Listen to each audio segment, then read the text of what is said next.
We've all had that noise. Oh. Oh man. Oh man. Hello, this is Gene. We are at One-on-One Bicycle Studio.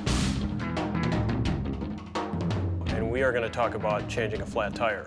We all get them.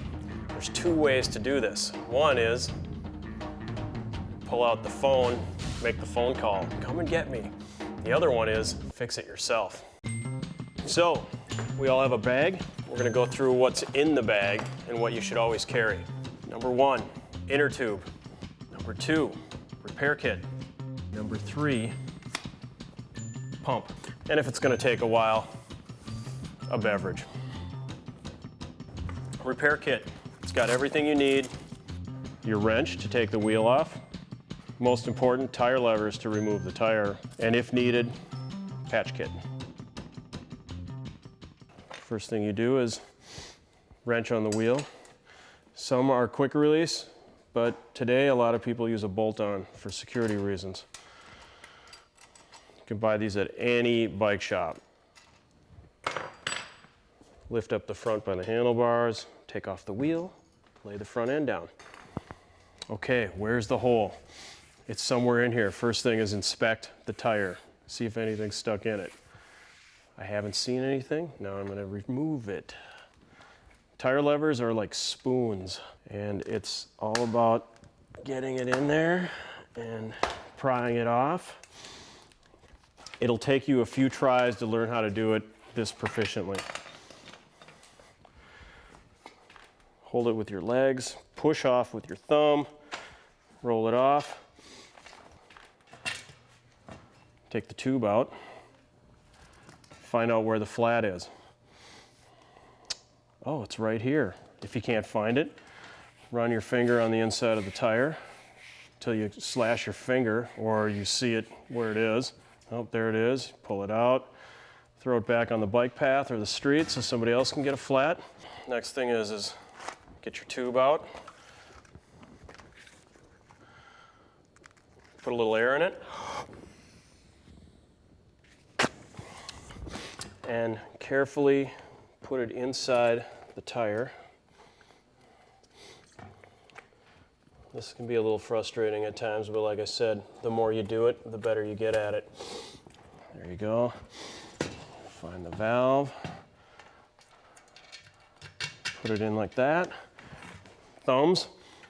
Roll on the first part of the tire like this. And then you get one side on, and then you start pushing the other side on. And you just feed it on. Then the pump. And then you start pumping it up. It's on. Close the valve.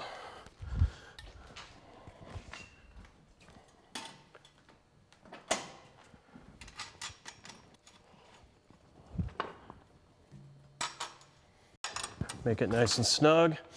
Grab all your tools, throw them in the bag. Hurry up because your friends are way ahead of you and they're gonna get first shot at the drinks. All right, let's go.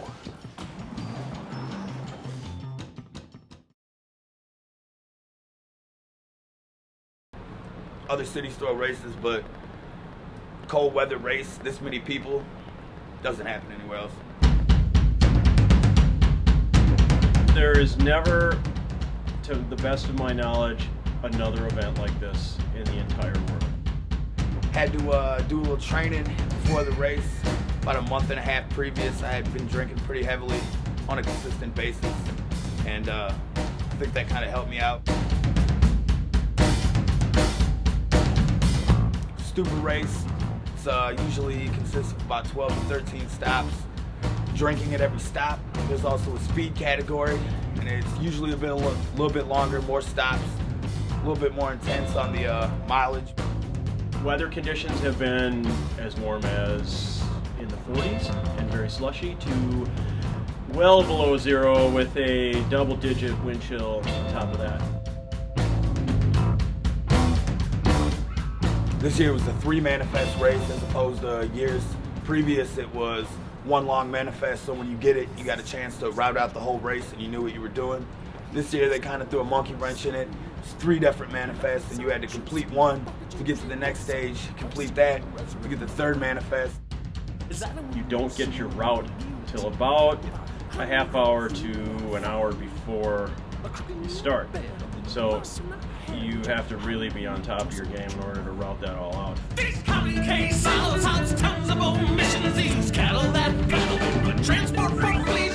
My name is Chris Graham. I am Stupor Champ 14, though it looks like it says HIV on this bag. Yeah, this is the prize. Something you can wear on your back and advertise to everyone that you can drink a lot of beer and ride your bike fast.